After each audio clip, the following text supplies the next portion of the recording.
Aminado ang Saudi Arabia na mabigat ang kanilang kasunod na kalaban at ito ang Gilas Pilipinas na may katanungan din na maglalaro na nga ba si Jamie Malonzo.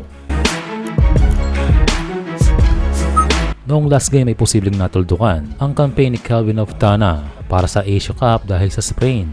Kaya coach team needs a replacement. Napakamot nga ito noong last game. At ang sigaw ng mga fans ay Jamie Malonzo. Another DNP for Malonzo. Hindi na nga nakalaro. Binigyang ba ni Japet Aguilar.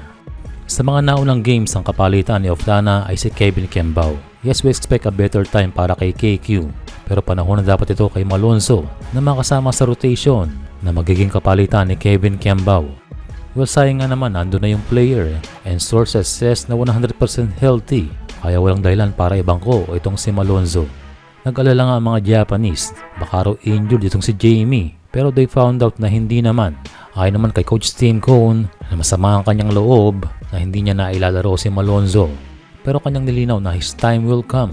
Pero sa ngayon ang katanungan lamang, ito ba ay sa laro kontra sa Saudi Arabia o sa ibang tournament na? Ang teorya naman ng mga fans ay isa raw secret weapon, itong si Jamie Malonzo. Yes, kumpirmado na ang host nation ng ating makakaharap. And syempre, kailangan natin manalo rito at saka na lang isipin ang mas mabigat na Australia after nito. Kung manalo ang Gilas sa Saudi, ay posible nating mahigitan ang 9th place finish noong nakaraan.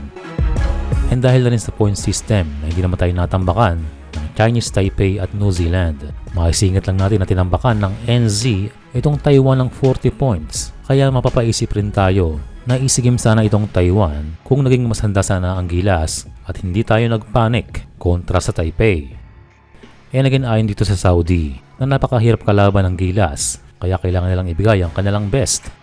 Itong Saudi pangungunahan ng mga European coaches headed by a Spanish coach na si Ricard Casasgert. Diyan naman masusubukan ng ating head coach si Coach Tim Cone na kung ano bang adjustment ang kanilang gagawin dahil mind games ang labanan. Another thing ay mukhang mahahati o magiging lamang ang audience ng host country na kanilang magiging 6th man.